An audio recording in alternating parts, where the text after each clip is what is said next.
जय माँ भवानी आपण मानक आस्ट्रोशक्ति कार्यक्रम को स्वागत।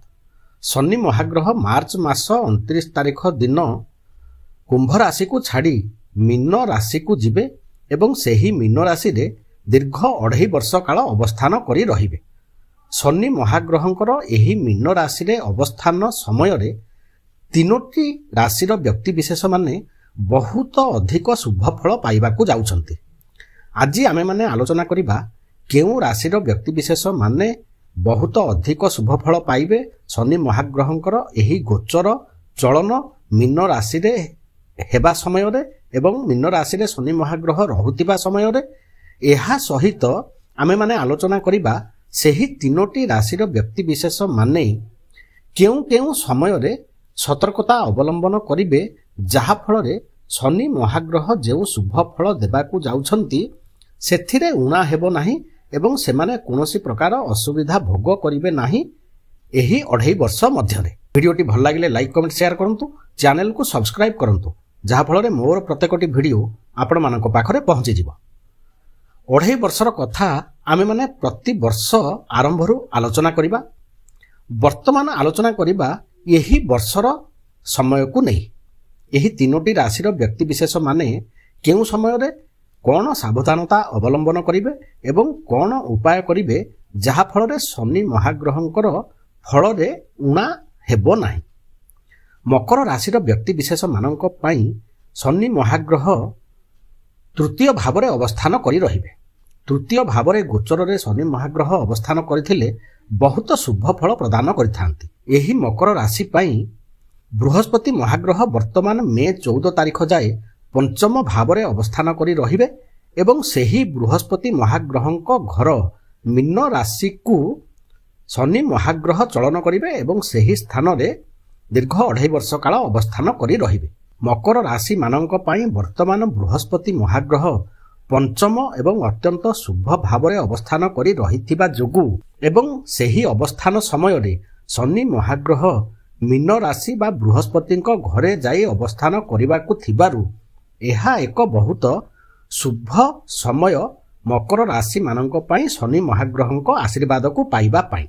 मकर राशिर व्यक्ति विशेष माने मे 14 तारिख परे जेतेबेले बृहस्पति महाग्रह षष्ठ भाव को गमन करिवे एवं सेही स्थान रे गोटिए वर्ष जाए अवस्थान करी रहिबे सेही समय रे कोनोसी वयस्क ब्राह्मण को एक हलदिया गामुछा दियंतु एवं किछि दक्षिणा मध्य दियंतु कारण षष्ठ भाव रे बृहस्पति महाग्रह सेतेटा शुभ फल देई नथांती। एहा सहित मकर राशिर व्यक्ति विशेष माने मंगल महाग्रहंकर मध्य किछि प्रतिकार उपाय करिबा निहाती आवश्यक कारण मंगल महाग्रह मकर राशि ठारू सप्तम भाव रे नीचरे मार्च मास 3 तारिख ठारू 2 मास जाए अवस्थान करी मकर राशि ऊपर को दृष्टि देबे। एही मंगल महाग्रह हेउछंती मकर राशि पई चतुर्थ एवं एकादश भावर कारक ग्रह जहा हेउछि गृह परिवार एवं आयर कारक ग्रह। एही सबु विभागर कारक ग्रह होइथिबा जोगु एवं नीच स्थान रे अवस्थान करी मकर राशि को सम्मुख दृष्टि रे देखुथिबा जोगु एही 2 मास रो समय किछिटा क्षतिकारक समय मकर राशिर व्यक्ति विशेष मानक पई। एथिरु रक्षा पाइबा पई मकर राशिर व्यक्ति विशेष माने जेकोनोसी लाल रंगर गाई को गुड़ खाइबा को दियंतु। जेते अधिक थर खाइबा को देई परिबे सेते भल। प्रभु हनुमानंकर मंदिर को जाई रामंकर नाम को जप करि सारिबा परे हनुमानंकर पूजा आराधना करंतु एवं तांकर सिंदूर को मस्तक रे लगांतु। एहा द्वारा बहुत शुभ फल पाइबे, अशुभ फल को कम कर देई पारिबे। द्वितीय राशिटी हेला वृष राशि। वृष राशि पई शनि महाग्रह एकादश भाव रे अवस्थान करिवे दीर्घ 2.5 वर्ष धरी। एहा गोचर रे एक बहुत शुभ स्थान शनि महाग्रहंकर। वृष राशि पई मे 14 तारिख परे बृहस्पति महाग्रह द्वितीय भाव रे अवस्थान करिवे जहा कि बहुत शुभ बृहस्पति महाग्रहंक पई एवं वृष राशिर व्यक्ति विशेष मानक पई। वृष राशिर व्यक्ति विशेष माने शनि महाग्रहंकर आशीर्वाद पाइबे एवं बृहस्पति महाग्रहंकर मध्य आशीर्वाद पाइबे। ଧନ ଧାନ୍ୟରେ ସେମାନେ ପୂର୍ଣ୍ଣ ହେବେ। ସୁବିଧା ସୁଯୋଗ ସବୁ ସେମାନଙ୍କ ପାଖକୁ ଆସିବ। କୌଣସି ପ୍ରକାର ଅସୁବିଧା ସେମାନେ ଏହି ସମୟରେ ଭୋଗ କରିବେ ନାହିଁ।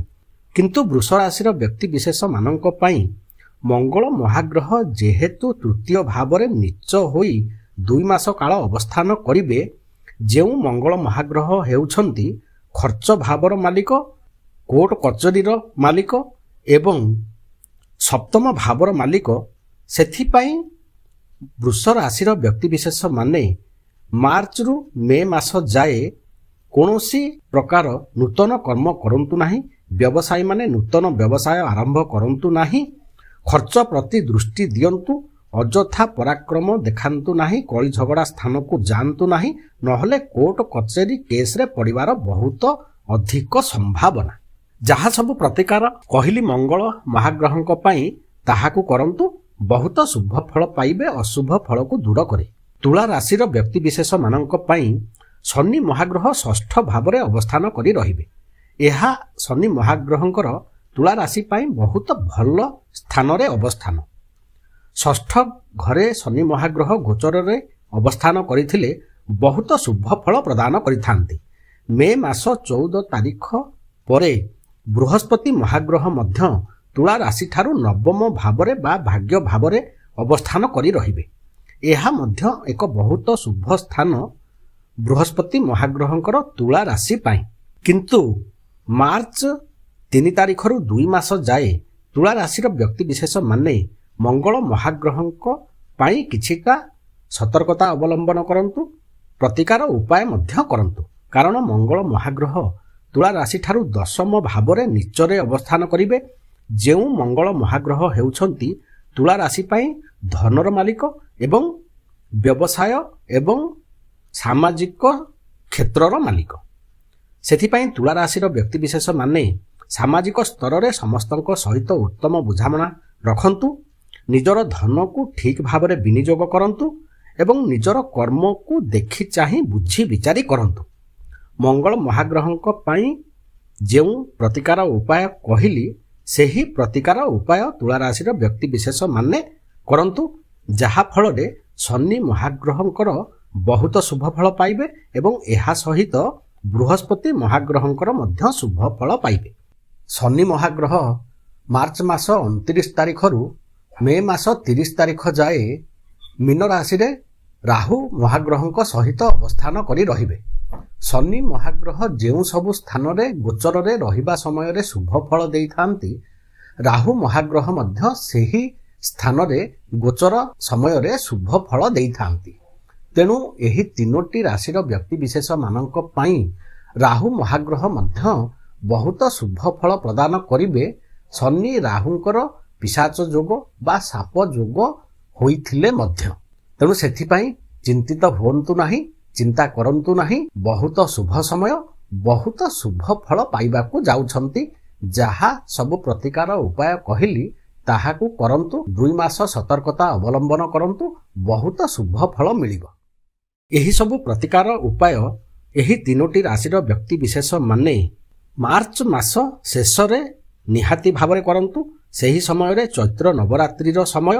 ଏହି ସମୟରେ ଆରମ୍ଭ କରାଯାଇଥିବା ପ୍ରତିକାର ଉପାୟ ବହୁତ ଶୁଭ ଫଳ ପ୍ରଦାନ କରିଥାଏ। ଭିଡ଼ିଓଟି ଭଲ ଲାଗିଲେ ଲାଇକ୍, କମେଣ୍ଟ, ସେୟାର କରନ୍ତୁ। ଚ୍ୟାନେଲକୁ ସବସ୍କ୍ରାଇବ୍ କରନ୍ତୁ, ଯାହାଫଳରେ ମୋର ପ୍ରତ୍ୟେକଟି ଭିଡ଼ିଓ ଆପଣମାନଙ୍କ ପାଖରେ ପହଞ୍ଚିଯିବ। ନମସ୍କାର।